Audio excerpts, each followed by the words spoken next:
Olá, tudo bom? A paz do Senhor, começando a vigília da madrugada, agora é 2 horas e 22 minutos. Eu fiquei várias horas aqui escrevendo um tema aqui para falar nesse vídeo, né? Daí demora muito, né? Porque hoje eu resolvi escrever e falar sobre aquilo que eu fiz aqui, né? Então eu vou batizar esse vídeo com o título de O que são anjos segundo a Bíblia, né? Eu separei aqui alguns versículos, né, que fala sobre o assunto, né, da palavra anjo, né? E agora eu vou falar um pouco a respeito disso e conforme for eu vou pegar a Bíblia e vou dar uma olhada também em alguns outros versículos ou em algum outro lugar da Bíblia que fala sobre anjos também, que eu não anotei aqui, né? Daí eu fiz um esquema aqui, então eu vou começar a falar, né? Demorou várias horas, a hora que eu vou começar a fazer o vídeo. E eu tô com uns vídeos aqui na sequência também para postar. Então vamos começar, né?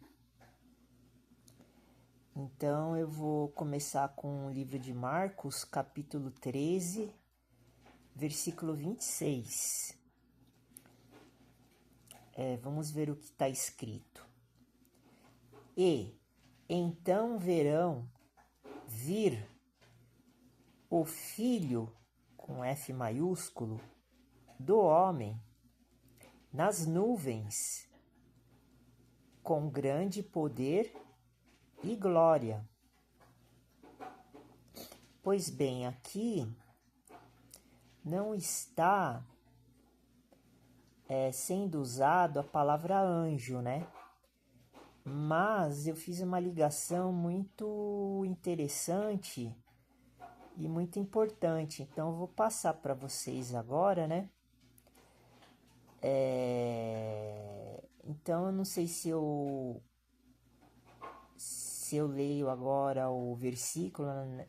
O versículo que faz a ligação com esse versículo que eu li agora, né? Deixa eu ver, vou dar algumas considerações nesse versículo de Marcos, capítulo 13, versículo 26, e depois eu passo para o outro versículo que está em Apocalipse, capítulo 10, versículo 1, que tem a palavra anjo, né? Daí eu explico essa ligação, né, que eu achei muito interessante, né? Bom, aqui nesse versículo de Marcos está falando da vinda do nosso Senhor Jesus Cristo, né? A volta dele, né? Eu vou repetir aqui o versículo. Marcos capítulo 13, versículo 26. E então verão vir o Filho do Homem nas nuvens, com grande poder e glória. Então aqui é uma prova que está escrito na Bíblia que o nosso Senhor Jesus Cristo, ele voltará. Por isso que está escrito assim: e então verão vir. Então, verão vir o Filho do Homem nas nuvens. Preste atenção, essa palavra que eu falei agora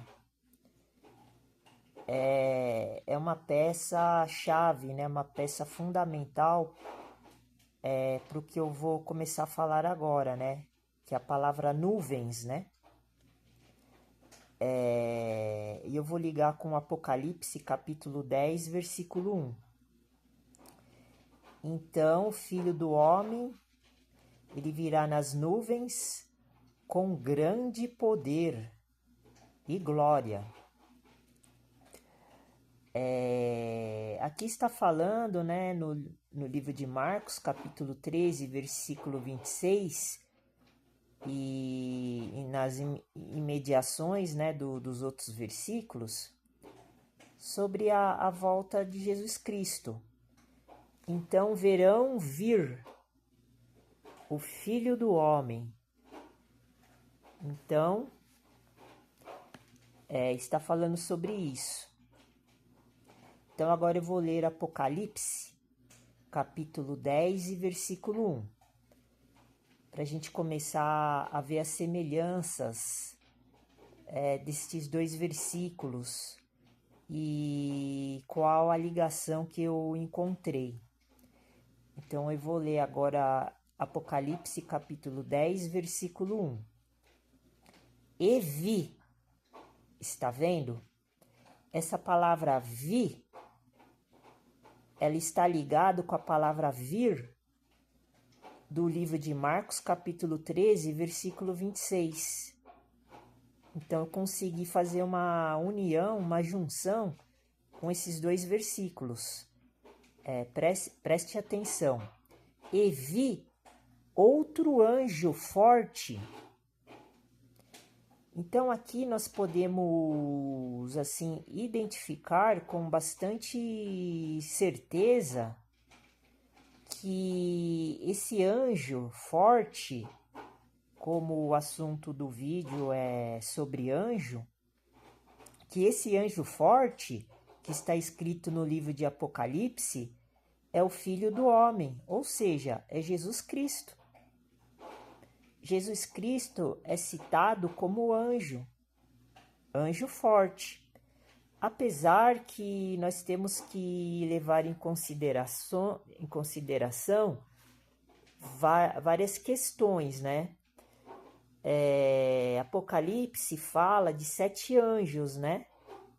Que estão dentro das 7 igrejas, que eu acredito que sejam os anjos que vão descer. Muita gente fala que os anjos são os instrumentos de Jesus Cristo, né? Na hora que ele estiver vindo, né? Mas aqui nós podemos constatar que esse anjo forte, ele é o nosso Senhor Jesus Cristo, que está no livro de Apocalipse e no livro de Marcos, que eu estou utilizando. Com certeza. E como o versículo chave de Apocalipse, capítulo 1, versículo 20, ele é importante porque trata do assunto referente aos 7 anjos das 7 igrejas da Ásia. Então, eu também faço essa ligação que sempre quando eu estou começando a fazer essa ligação, que sempre quando a gente for ler um versículo que estiver dentro do livro de Apocalipse, nós podemos fazer uma análise baseado que os anjos que estão em Apocalipse, em todas as passagens do livro de Apocalipse, são os mesmos 7 anjos da igreja da Ásia.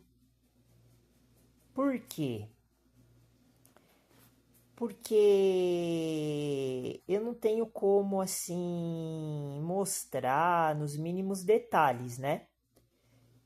Por isso que eu estou fazendo agora esta sequência de vídeos para tentar descobrir sobre isso e as outras coisas, né, que são importantes, né?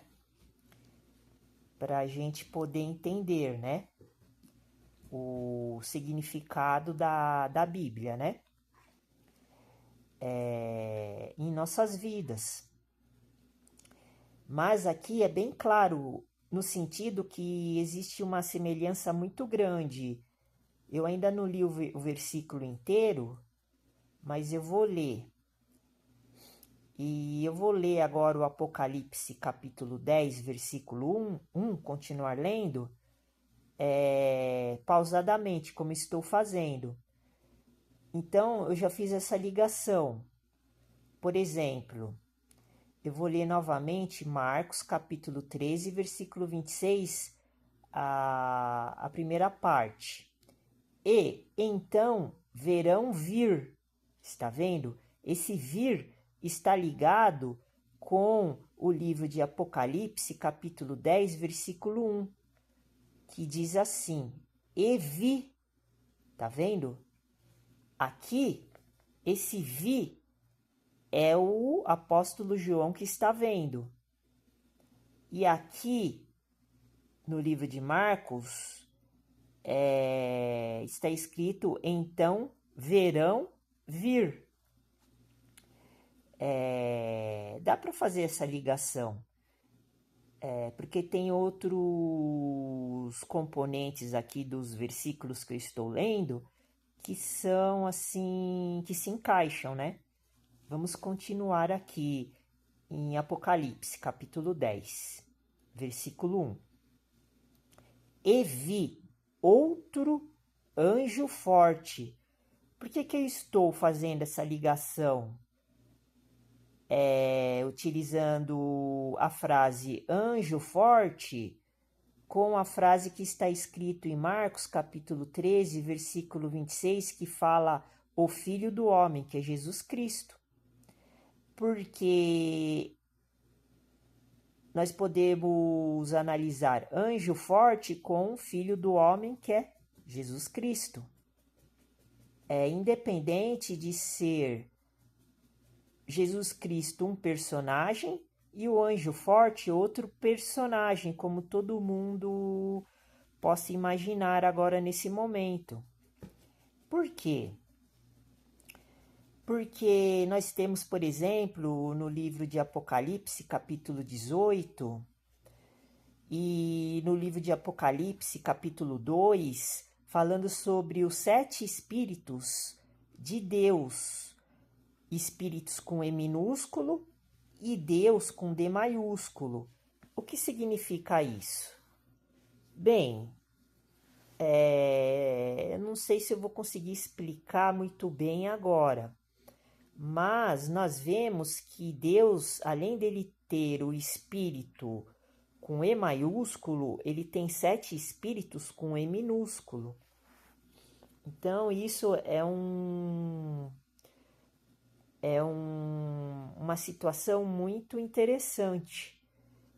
O que representa esses 7 espíritos de Deus com E minúsculo? Bom, eu ainda não sei dizer, mas é como se fosse um conjunto da essência de Deus, que seria, por exemplo, conhecimento, poder, como eu acabei de ler agora.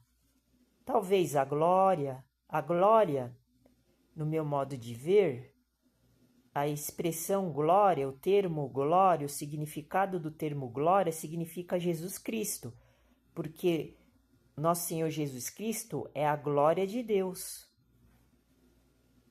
A gente consegue perceber isso lendo o livro de João, quando a gente lê as passagens no livro de João que fala muito a respeito que o pai e o filho são os mesmos, o pai e o filho.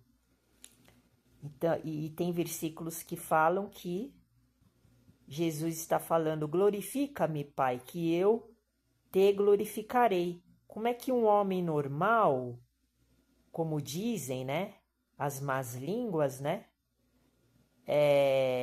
que Jesus é um homem normal, é só um profeta, como os outros profetas que estão escritos na Bíblia? como que um homem normal vai glorificar a Deus? Porque ele também é Deus, o nosso Senhor Jesus Cristo. E as pessoas não entendem, né? Então, aqui o canal da Igreja Evangelho dos Pobres dos Alimentos Sagrados enfoca somente a palavra de Deus na sua essência, traduzindo, eu particularmente acredito na Trindade. Então, eu acredito na fé. A fé é o nosso Senhor Jesus Cristo. Então, é um outro componente dos 7 espíritos, que eu acredito que seja a fé também. Mas eu ainda estou fazendo essa análise, porque estas coisas apareceram na minha mente e não faz muito tempo, né? Mas vamos se concentrar aqui na questão do termo, né, que nós estamos aqui analisando, do nome anjo, né? Então aqui eu estou fazendo essa conotação, que o anjo forte e o filho do homem é Jesus Cristo, mas a palavra muito importante agora, a palavra-chave muito importante, que eu vou citar agora, é nuvens, que eu vou provar agora o significado da palavra nuvens no contexto de Marcos capítulo 13, 26, referente a Apocalipse capítulo 10, 1. Porque eu vou ler agora, continuar lendo aqui o livro de Apocalipse 10, 1, e vai entrar a questão do significado que está em código da palavra nuvem. Então agora eu vou provar que nuvem é isso que eu vou falar agora. Daí, nos vídeos anteriores, quando eu li Apocalipse capítulo 10, versículo 1, nos vídeos, eu não estava conseguindo entender o significado que eu vou expor agora. E eu consegui achar, e foi uma revelação muito forte que eu recebi do nosso Senhor Jesus Cristo. Preste atenção. Continuando, Apocalipse capítulo 10, versículo 1. E vi outro anjo forte. Já sabemos quem é esse anjo forte. É Jesus Cristo. Que descia do céu. Tá vendo? Agora entrou a questão que Jesus ele está descendo do céu. Então é segunda vinda dele. Por isso que dá para ligar com Mateus, com Marcos capítulo 13, versículo 23, que fala da vinda do nosso Senhor Jesus Cristo, tá vendo? Então, são 2 versículos que se encaixam perfeitamente como uma luva. Eu vou provar por quê. Vou continuar provando. E agora vai entrar a questão da palavra nuvem. Então, repetindo, Apocalipse capítulo 10, versículo 1. Porque a palavra nuvem tem nesse versículo de Apocalipse e no versículo de Marcos que eu estou lendo também. No versículo de Marcos está escrito nuvens e no versículo de Apocalipse está escrito nuvem. Então, em Marcos está escrito no plural a palavra nuvens, e em Apocalipse está escrito no singular a palavra nuvem. Preste atenção. Apocalipse. E vi outro anjo forte que descia do céu. É Jesus Cristo. Vestido de uma nuvem. Está vendo? Essa frase, ela é misteriosa. ela está codificada. É uma frase que é um enigma. E eu estou mostrando como eu estou conseguindo resolver esse enigma em poucas partes. Talvez no futuro eu possa acrescentar mais partes, mas por enquanto essas partes aqui já é o suficiente para mostrar esse pensamento que eu estou expondo agora. Preste atenção, ó. Vestido de uma nuvem. O que significa isso? Significa que esse anjo forte, no contexto de Apocalipse 10:1, ele estava vestido de uma nuvem. Como assim um anjo vestido de uma nuvem? Como eu disse, esse anjo é o nosso Senhor Jesus Cristo, porque ele está descendo, como está escrito aqui, ó, descia do céu. E em Marcos capítulo 13, versículo 26, que eu li agora, está escrito assim: e então verão vir, tá vendo? Em uma parte de Apocalipse está escrito descer, e a outra parte está escrito vir. Então tem ligação com Jesus Cristo. É vir o Filho do Homem nas nuvens. Está vendo? Então, ou seja, essa parte do vestido de uma nuvem significa que o nosso Senhor Jesus Cristo, ele estava vestido de nuvem. Entendeu? Se a gente ligar o vestido de uma nuvem com nas nuvens do plural do livro de Marcos, capítulo 13, versículo 26, nós vemos que o Filho do Homem, que é Jesus Cristo, ele estava vestido de uma nuvem. Não importa se em Marcos está no plural, nuvens, e em Apocalipse está no singular, nuvem.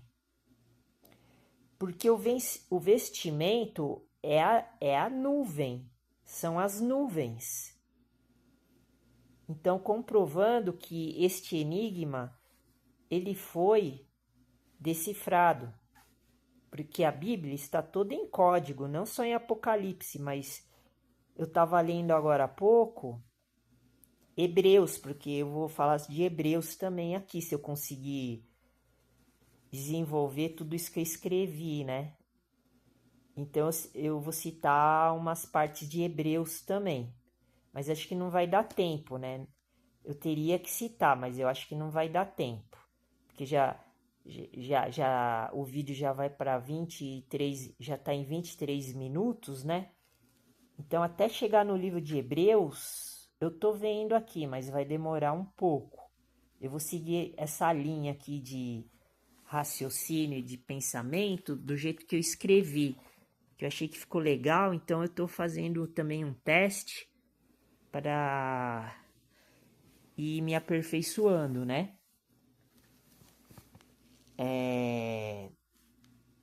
Para fazer os vídeos assim também, né? Para ver como é que vai ficar, né? Então, continuando, né? Então aqui eu acabei de desvendar o que significa vestido de uma nuvem, que é uma coisa bem difícil de se fazer. Dentro do meu pensamento, Jesus, ele está sendo descrito pelo apóstolo Marcos e pelo apóstolo João, que na volta dele, ele vai estar vestido de nuvens. Então, aqui a gente pode abrir um leque muito grande para fazer várias imaginações. Para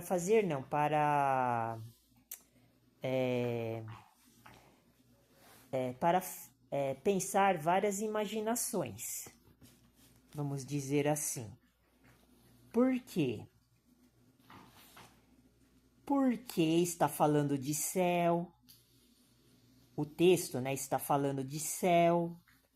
Esse céu, ele significa um dos três céus. Então, como aqui está no singular, no livro de Apocalipse, então ele está vindo de um determinado céu, de um determinado espaço, de uma determinada dimensão, de um determinado mundo, de um determinado universo. Com certeza. E nós podemos aqui também observar que esse céu, ele é o céu da luz, não é o céu das trevas. Porque Jesus, ele está no alto, ele não está no baixo. Ele não está embaixo, ele está no alto, ele vai vir do alto, ele não vai vir do baixo. Então, esse céu é o céu da luz. Então, ele vai vir como se fosse um trovão, um relâmpago, aliás. Ele vai vir como se fosse um relâmpago.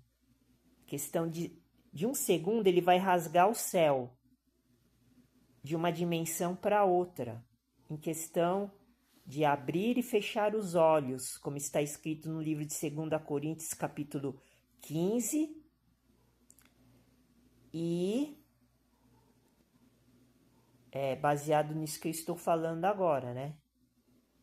Que lá diz, né, no capítulo 15, né, de 1 Coríntios, né, que vai ser como abrir e fechar os olhos, a vinda de Jesus Cristo. E a outra parte do pensamento está em Lucas, né, que eu descrevi agora. Mas vamos continuar aqui. Então, agora eu vou continuar lendo a outra parte de Apocalipse, capítulo 10, versículo 1. E por cima da sua cabeça estava o arco celeste. Então, aqui agora nós vamos analisar esta outra parte do versículo 1 do livro de Apocalipse, capítulo 10. Então, repetindo. E por cima da sua cabeça estava o arco celeste. Pois bem, aqui está dizendo que por cima da cabeça de Jesus Cristo estava o arco celeste. Ou seja, o arco celeste, na minha interpretação, que eu tive agora também, que eu consegui entender, significa o segundo e o terceiro céu. Ou seja, é esse céu da luz que eu falei agora. Ele pode ser descrito na minha imaginação como sendo o formato de um arco, como um arco-íris. Por que eu sei disso? Vamos lá. Eu sei disso, eu até lhe fiz uma ligação com... Deixa eu ver qual ligação que eu fiz aqui. Ou eu não fiz, deixa eu ver aqui. Que como eu fiz assim um mapa, né? Então...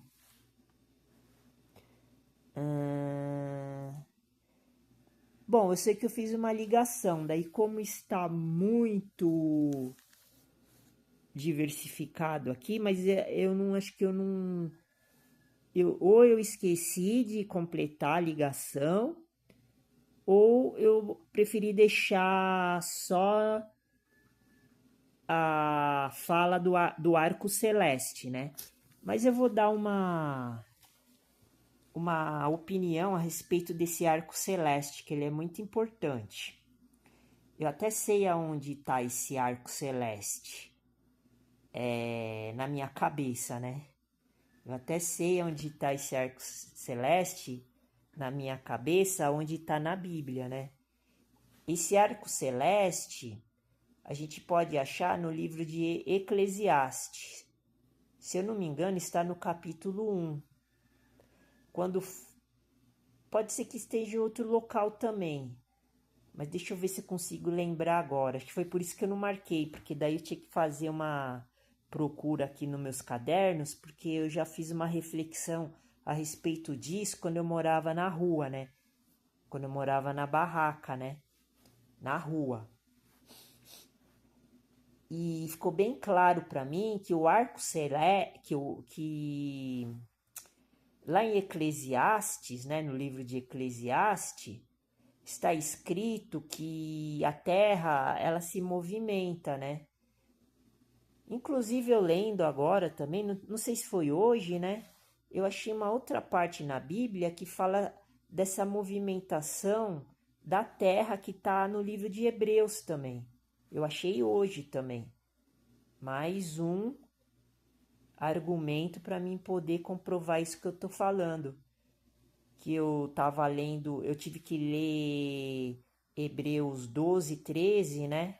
Para compor essa visão que eu tô expondo, né, agora, né? Aqui no vídeo, né? E eu achei também lá, agora que eu tô lembrando, né? A respeito da movimentação da Terra, né? Mas eu vou usar de Eclesiastes, do livro de Eclesiastes agora. Quando eu fiz a reflexão há uns anos atrás, eu notei que estava escrito assim, né? Eu não vou lá agora porque eu só estou dando uma realçada só, né? O movimento da Terra faz uma circunferência, conforme está escrito lá no versículo que eu vi no livro de Eclesiastes. Faz uma circunferência e depois ela faz uma tangente e volta fazendo um movimento. Eu estou falando a Terra, o movimento da Terra, para o ponto que ela nasceu, né? Tá mais ou menos escrito assim. Daí eu escrevi no meu caderno já há algum tempo, daí eu preciso procurar e depois eu falo melhor a respeito disso. Então, só que lá em Eclesiastes, aí eu acho que a terra tá codificado como sendo a palavra vento dentro do versículo. Então eu consegui fazer essa ligação, mas eu não vou entrar em detalhes. Então, esse arco celeste, então o segundo e o terceiro céu tem esse formato de arco celeste. O formato da Terra é mais linear, por isso que forma um objeto igual como se fosse um arco um arco, sabe? Aquela arma que chama arco e flecha. Não tem o arco que os índios fazem assim, eles constroem o arco e depois colocam uma corda, né, para poder atirar a flecha, né? Então, o desenho disso que eu tô falando é igual ao arco, do arco e flecha, né? Então, é esse formato que significa o arco celeste desse versículo que eu tô lendo agora. Por isso que o arco celeste, que é o segundo e terceiro céu, estava, como está escrito aqui, ó, estava por cima da cabeça do nosso Senhor Jesus Cristo. Como está escrito aqui, ó. Eu vou ler de novo, desde o começo, ó. Apocalipse capítulo 10, versículo 1. Nós estamos analisando esse versículo, mas tem coisas aqui que eu ainda não tenho como dizer dentro desse versículo que eu vou ler agora, mas eu vou terminar essa parte que eu estou falando primeiro. E vi outro anjo forte. Essa parte já ficou bem claro, é Jesus Cristo. Essa aqui a gente decifrou, esse enigma. A segunda parte, que descia do céu. Tá vendo? Descer do céu significa que ele está voltando. é a volta dele aqui. Esse tempo que eu estou lendo, é a volta de Cristo aqui na Terra. Porque os teólogos dizem que... É que eles dizem muitas coisas, né? Que cada um tem um pensamento diferente, daí vira divergência, né? De opinião e pensamentos, né? Mas uns dizem que é só uma volta e depois Jesus pisa na terra. Daí outros dizem que é uma volta e Jesus fica no ar, por causa do livro lá de Tessalonicenses, que está falando isso, né? E depois a igreja é arrebatada e depois ele desce aqui na terra. Então são várias teorias, né? Por isso que é muito confuso, né? Então eu tô dando a minha, né? Se as pessoas podem dar deles, eu posso dar a minha também, né? Liberou geral, né? Então eu tô dando a minha, né? Só que a minha, assim, eu tô fazendo as análises minuciosas dentro do, da minha limitação, né? Do que eu posso expor, né? Aquilo que Deus e Jesus Cristo me mostra, né? Não posso ir além disso, né? Eu tô sendo sincero, né? Então, a parte que eu li agora, que descia do céu, também já está explicado. O entendimento é esse. Daí, o vestido de uma nuvem, esse que foi, né? Foi o top do vídeo, né? Porque esse enigma aqui é muito difícil entender esse enigma aqui. É claro que pode ser que tenha mais coisas, né, envolvidas, mas pelo menos o início do enigma eu consegui expor utilizando Marcos capítulo 13, versículo 26. Vamos lá. Eu vou ler Apocalipse capítulo 10, versículo 1, a parte que está escrito assim agora, ó. Vestido de uma nuvem. Daí eu usei Marcos capítulo 13, versículo 26. Vamos lá. Vou ler aqui. E então verão vir, tá vendo? Faz sentido com as outras partes do versículo de Apocalipse que eu tô lendo, ó. O Filho do Homem, que é Jesus Cristo. E eu tô associando ele como se fosse os 7 anjos. Jesus Cristo, na minha opinião, agora eu tô imaginando que seja os 7 anjos. Eu sei que eu já vi um estudo teológico uma vez falando que os 7 anjos são os servos de Jesus Cristo. Ou seja, que os 7 anjos vão despejar a ira de Deus aqui na terra. Tudo bem, concordo. Mas nós temos que também imaginar que os 7 anjos pode ser os 7 espíritos de Deus também. Então, baseado nesse argumento, eu também vi uma passagem que eu estou lembrando agora. Eu não sei se eu expus aqui no meu esquema aqui que eu estou demonstrando. Porque é muita coisa, né? A gente acaba esquecendo, né? Mas deixa eu ver. Agora, ó, já tá fugindo da minha mente, ó. Deixa eu ver. Eu não posso perder isso aqui. Senão eu não consigo concluir aqui esse meu pensamento agora. Acho que está em Hebreus, porque como eu estava lendo Hebreus, né, capítulo 12 e 13, então eu estou influenciado por Hebreus agora, né, para fazer esse vídeo aqui.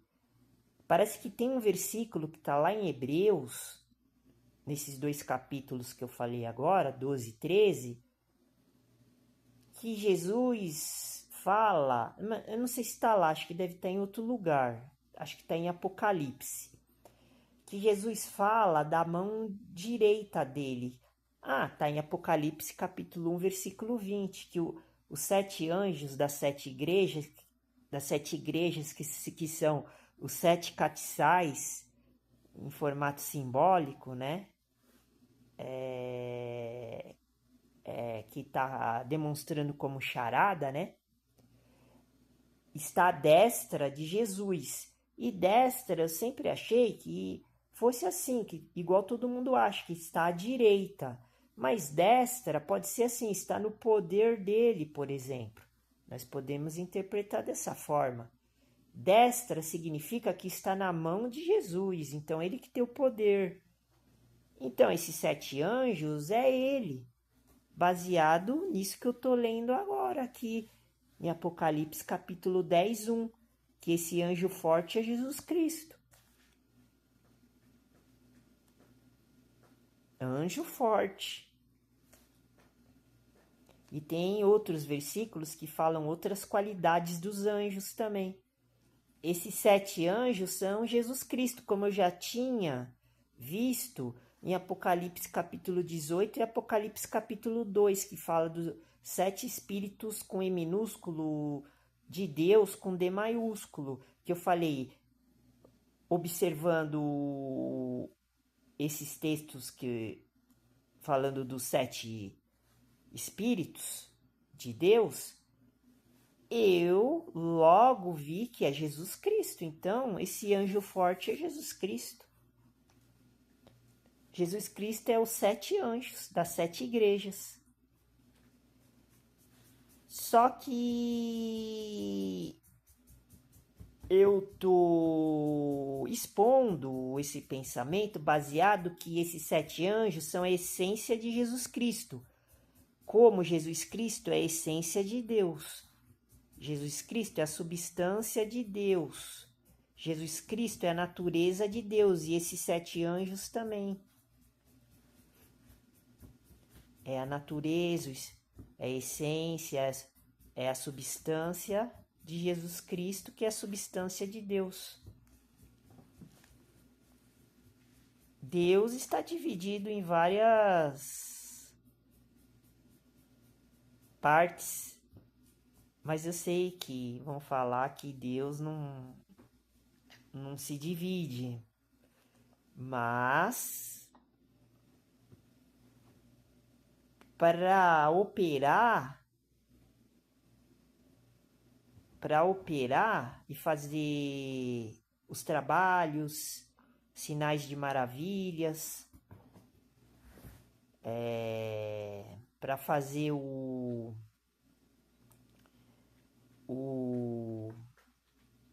como eu posso dizer, para cumprir, né, a palavra, né, que é Jesus Cristo, tem que haver essa metamorfose, né, essa transformação, porque Deus ele está em todos os lugares. Então eu penso dessa forma, né? Então, continuando, demonstrando que o vestido de uma nuvem significa que Jesus está vestido de nuvem, ou seja, esse vestimento significa o corpo de Cristo. Eu vou ler Marcos capítulo 13, versículo 26, da onde eu parei para expor essa ideia que eu estava tendo. Vou continuar. E então verão vir o Filho do Homem, tá vendo? Nas nuvens. As nuvens é a armadura, é o corpo, que significa vestido de uma nuvem. Jesus estava vestido de nuvem, que representa a volta dele, que faz parte da descida do anjo forte, que então verão vir o Filho do Homem nas nuvens, com grande poder e glória. Poder é um dos 7 espíritos de Deus. Glória é outro é outra parte dos 7 Espíritos de Deus. Poder, glória, fé,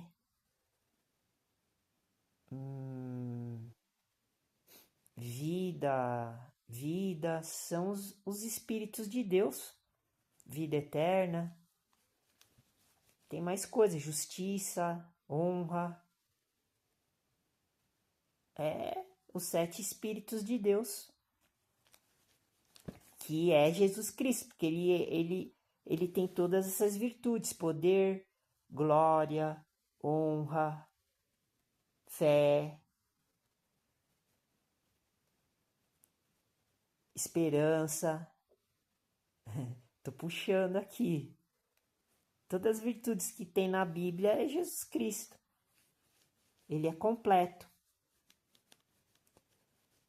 E continuando, esse vestido de noiva, esse vestido de uma nuvem, é isso que eu estou falando. E daí entra agora em Apocalipse, né? A parte que eu falei. E por cima da sua cabeça estava o arco celeste, como eu já falei agora há pouco. O significado da palavra arco celeste, que significa o segundo e o terceiro céu. Outra revelação que eu descobri agora também fazendo essa meditação que eu fiz hoje para compor esse estudo aqui e expor do jeito que estou falando agora. O arco celeste é o segundo e o terceiro céu que estava em cima da cabeça dele. É o céu do dia. Por isso que está escrito céu, não está escrito céus. Porque o segundo e o terceiro céu é o mesmo céu, que é o céu da luz. Está no âmbito do alto. A terra é a tampa que fecha o poço que está no primeiro céu, que é o abismo e o inferno. São camadas, né? 3 camadas, né? E dentro do abismo tem subdivisões de uma das 3 camadas, né? Porque a terra é uma camada, o abismo é outra camada e o inferno, que é o lugar mais profundo do abismo, né?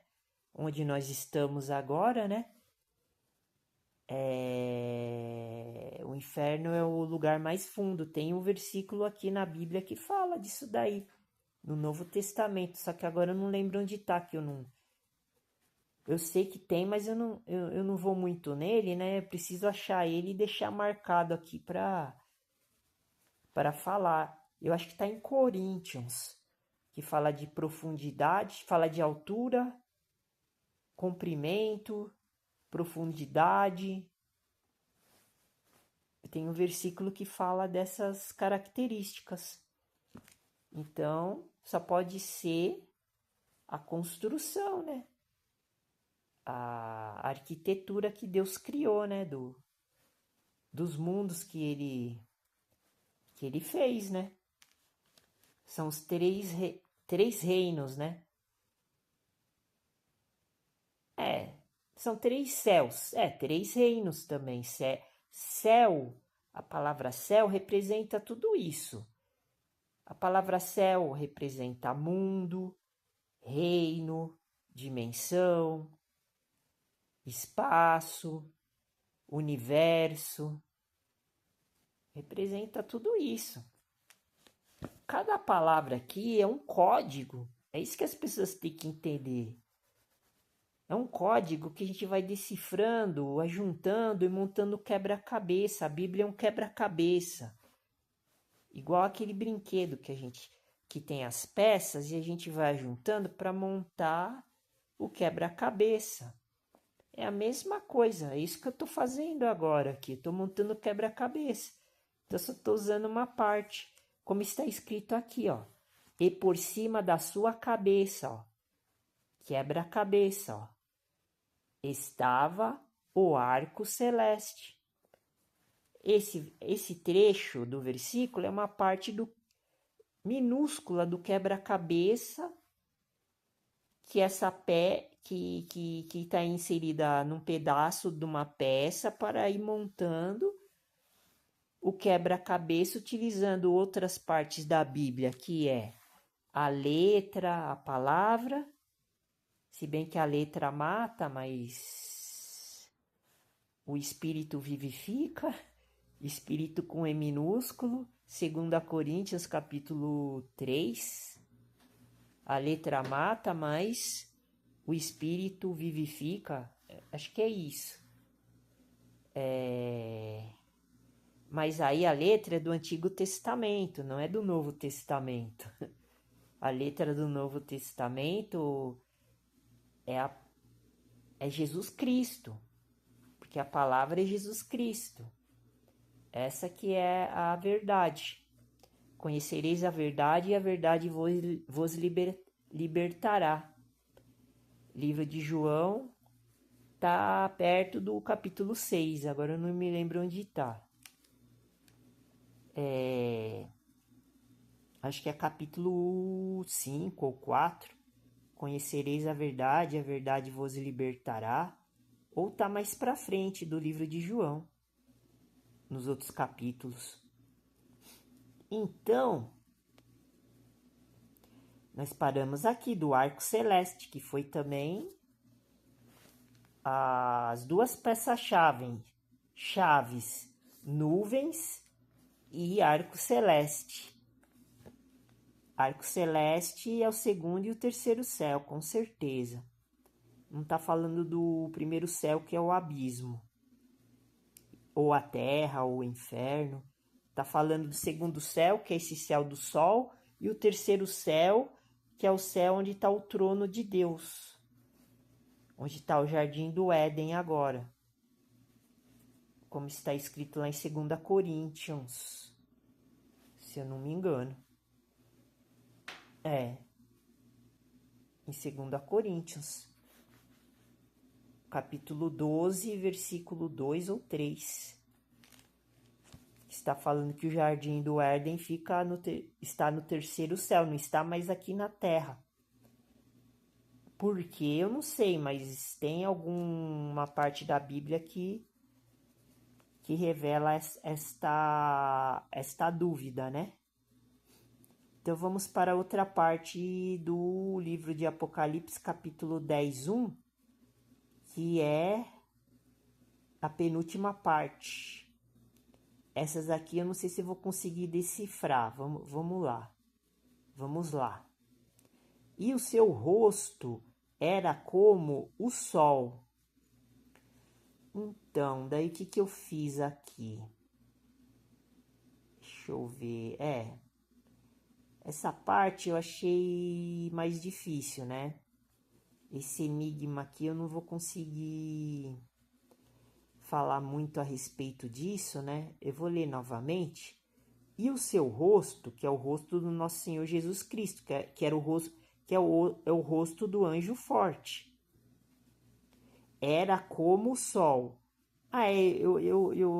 Eu dei andamento aqui, agora que eu tô me lembrando, Aqui eu tenho dois caminhos, posso ir pelo caminho do anjo, né, pra gente continuar a falar sobre anjo, né, mas eu já citei Apocalipse, capítulo 1 e 20, né, eu não vou citar de novo, então eu vou falar do sol, né, daí, como eu tinha falado de Marcos, capítulo 13, versículo 26, então eu liguei a palavra sol com o livro de Marcos, que está em Apocalipse, né? Que eu estou lendo aqui, 10, 1. Eu liguei com Marcos, capítulo 13 também, e o versículo 24, né? Eu estava falando do versículo 26, então o versículo 24 tem a palavra sol também, no livro de Marcos. E está ali tudo perto ali, então eu vou seguir então essa linha aqui. Essa linha aqui que eu fiz para dialogar a respeito da palavra sol que eu acabei de ler agora, no livro de Apocalipse 10:1. E o sol, aliás, e o seu rosto era como o sol. Então vamos ver o que está escrito no livro de Marcos, capítulo 13, versículo 24. Para fazer um link com a palavra sol que está dentro do livro de Marcos, que eu vou ler agora. Ora, naqueles dias, tá vendo, ó? Essa parte é importante, ó. Eu pus um ponto de interrogação. O que significa aqueles dias? Eu também não sei. Mas depois que eu dei continuidade aqui no meu esquema, eu tô achando que aqueles dias seria um dia após, seria os dias após, talvez, agora eu pensando aqui, com os meus botões aqui agora. Naqueles dias que eu tô lendo agora, de Marcos 13, 24, seguindo essa linha de pensamento, naqueles dias seria depois da tribulação que eu vou falar agora. Né? Daí eu vou falar um pouco a respeito disso, né? Porque Jesus me fez eu vir para esse lado agora, ó. Porque ó, o que que eu vou ó, o que que eu vou descrever agora, ó, usando Marcos 13, 24, ó. Ora, naqueles dias, quais dias? Vamos ver o que o versículo vai dizer. Naqueles dias, daí eu grifei essa frase aqui, ó. Depois daquela aflição. Tá vendo, ó? Olha só que legal agora, que intrigante, ó. Eu vou repetir, ó. Ora, naqueles dias. Quais dias? Interrogação. Vamos lá. Depois daquela aflição. Qual aflição? Super importante agora, hein? Aqui tá dando tá dando assim como eu posso dizer, um objeto aqui interessante, ó. Depois daquela aflição. Qual aflição? A tribulação ou a grande tribulação? Eu acredito que aqui está falando da tribulação. Mas vamos continuar lendo. Eu coloquei aqui entre aspas aqui. É super importante. Está identificando depois da aflição. Isso que eu estou falando. Daí o que eu fiz? Eu coloquei a igreja de Roma como sendo essa aflição. Ela sofreu uma aflição. E nós estamos em Marcos, capítulo 13, versículo 24. Presta atenção. Então, eu liguei como sendo essa aflição, como sendo a aflição que a igreja de Roma sofreu. A igreja que estava em Roma, né? No ano 60 a 68 depois de Cristo. Mas aí eu fiz uma comparação. Será que está falando da tribulação ou da grande tribulação? Porque aflição, para mim, e tribulação é a mesma coisa. Aflição e tribulação é a mesma coisa. Então, aqui não é a grande tribulação. Então, vou repetir de novo, ó. Ora, naqueles dias, tá vendo? Não tá falando naquele dia. Então, tá falando naqueles dias. Como sendo que existe mais de um dia que vai vai ter os acontecimentos muito importantes aqui no mundo, aqui na Terra. Então, depois daquela aflição, então vamos ver o que acontece depois. Então, eu estou apontando como sendo esse versículo de Marcos, capítulo 13, 24, como sendo a aflição da igreja de Roma, no primeiro século, no ano 60 a 68. Daí está escrito aqui: o sol se escurecerá. Então, depois que aconteceu a aflição dos romanos, o sol, ele, em algum momento, entendeu? Do ano 68 em diante, até os nossos dias, o sol, ele terá que se escurecer. Não que aquele momento que a igreja de Roma estava sofrendo na mão de Nero, de Calígula e dos imperadores, seja esse momento que está escrito aqui, onde estou lendo agora. O sol se escurecerá. Está no futuro. Então, é entre o ano 68 até os nossos dias de hoje e o nosso futuro. Não dá para compreender. Pode ser que já tenha acontecido, o sol já tenha escurecido. Os adventistas falam que é lá na época lá da Ellen White, lá, que é a profetisa deles lá, que aconteceu o escurecimento do sol.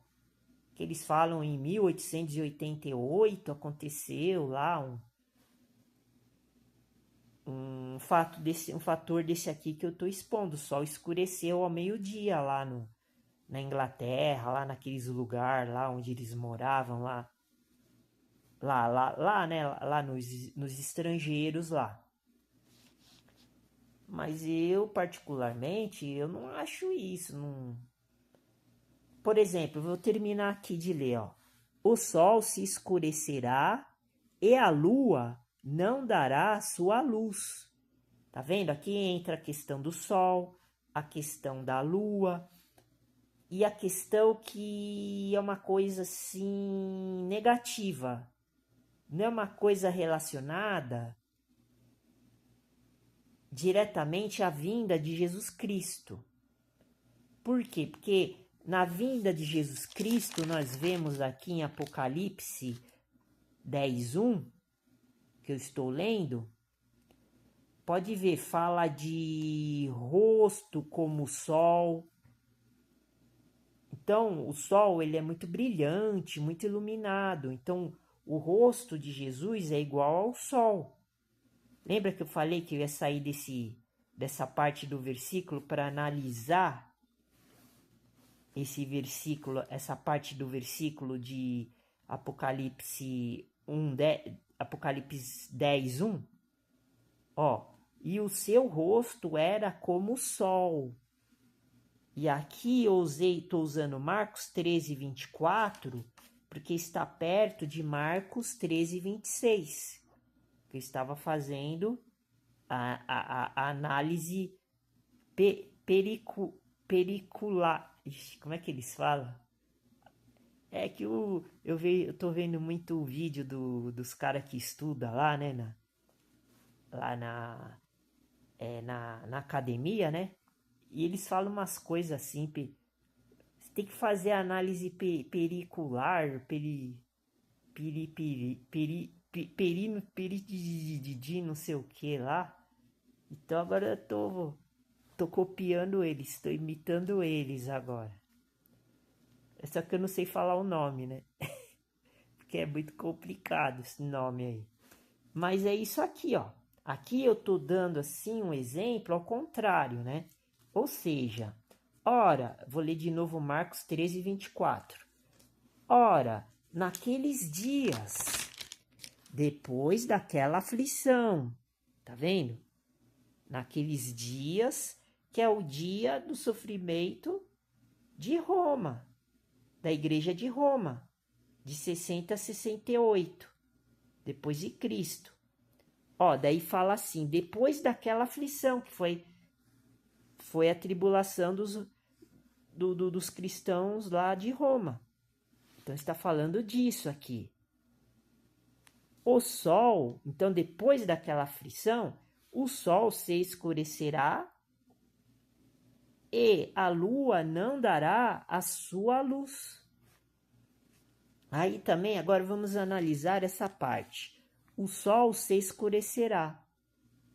Então significa que em algum momento, a partir do ano 68 até os dias de hoje, ou, por exemplo, nos dias futuros aos nossos de hoje em dia, o sol ele tem que se escurecer. Mas aqui pode estar escrito também como sendo um enigma também. O que significa o sol se escurecerá? Interrogação. Eu não consigo assim ter uma visão clara. Então eu só vou falar que o sol ele não vai ser os raios de sol não vai ser como a gente está acostumado a ver nesse momento aqui do trecho do versículo que eu estou lendo. E a lua não dará a sua luz. Então, pode ser que seja também relacionado à questão, por exemplo, da perseguição da igreja, né, na época na época da patrística, na época da Inquisição, na época da Idade Média, que a Igreja Católica perseguiu os cristãos. Na minha opinião, vai de 68 depois de Cristo até os dias de hoje, porque o cristão é perseguido o tempo todo. Olha quanto que os cristãos pobres sofreram. Então é isso que está escrito aqui, ó. O sol se escurecerá, ou seja, para os cristãos o sol está sempre escuro. Os cristãos pobres, né? E para os ricos, né? Os cristãos ricos tá sempre o sol tá sempre brilhante para eles, né? Eles têm tudo, têm dinheiro, têm poder, e para a gente tá sempre escuro, tá sempre, né? Ruim, né? É isso que está escrito aqui, ó. O sol se escurecerá. Então, essa parte do versículo de Marcos, capítulo 13, 24, é desse período, do ano 68 até os dias de hoje, por exemplo. Eu nunca vi o cristão ser... O sol, que eles falam, o sol nasce para todos. Tem o versículo na Bíblia que fala, nos evangélicos, que o sol nasce para os bons e os ruins. Tá vendo? Só que o nosso sol, que é o sol dos pobres, sempre está ao escuro. É isso que está escrito aqui. E o sol dos ricos está sempre brilhando. Entendeu? Essa que é a interpretação que eu dou agora. Agora eu estou lembrando o que eu tinha pensado, só que eu não deixei nada anotado.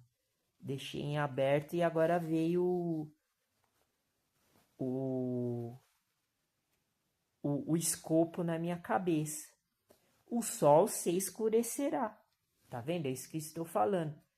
Se escurecerá para quem? Para os pobres, os cristãos pobres.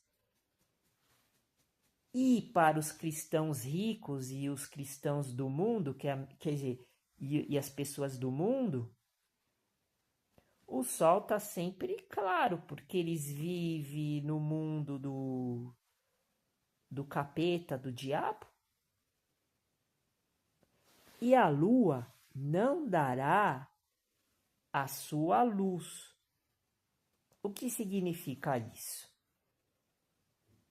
significa que até à noite o cristão pobre ele sofre, enquanto o cristão rico, as pessoas do mundo têm as coisas, estão tudo dormindo, estão tudo descansando, estão tudo vivendo uma vida boa. O cristão pobre, ele dorme, mas ele dorme com o olho aberto e outro fechado, né?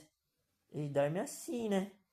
Porque se ele dormir com os dois olhos fechados, o telhado vai cair em cima da cabeça dele, porque aonde ele mora é precário, é um lugar ruim, nesse sentido. E a lua não dará sua luz. Também utilizando o mesmo critério, do ano 68 até os dias de hoje. O cristão pobre, ele só sofreu durante esse período todo. É óbvio que o cristão romano lá, da época da igreja de Roma, né, teve, né, esse abalo que a igreja foi destruída, ela foi extinta, não existe mais igreja romana legítima, que era a igreja dos pobres lá na época do Nero, até Constantino, não existe mais. Ela foi, não vou falar excomungada, ela foi exterminada. Esses cristãos que existiu depois do massacre da igreja de Roma, dos irmãos cristãos romanos do primeiro século, não existe mais. Esses cristãos aí da patrística aí, que é tudo filosofia, que eles colocaram filosofia dentro da palavra de Deus para poder dominar os pobres, os cristãos pobres. A igreja romana lá do século I não existe mais, foi destruída. Agora é a igreja dos ricos, não tem nada a ver uma coisa com a outra. Eu vou terminar por aqui que eu tô ficando cansado. Eu devia continuar, porque eu queria entrar no livro de Hebreus, que eu ia dar mais pitáculo, né? No quebra-cabeça aqui, que ia ficar bem legal. Que eu ia falar das estrelas, né? Que eu ia falar mais coisas. Mas depois eu continuo. Eu vou deixar aqui, né? Depois eu continuo. Não tô fazendo parte 2. Pode ser que eu faça a parte 2, que hoje eu fiz com mais veemência aqui, né? O estudo. Fui escrevendo, fazendo as... Como eu posso dizer assim? Fui fazendo as, li, as ligações, mas não é ligações. Fui fazendo um esquema aqui bem variado aqui, e eu achei que ficou bem legal assim, mas a gente tem que ter também, tem que ter, a gente tem que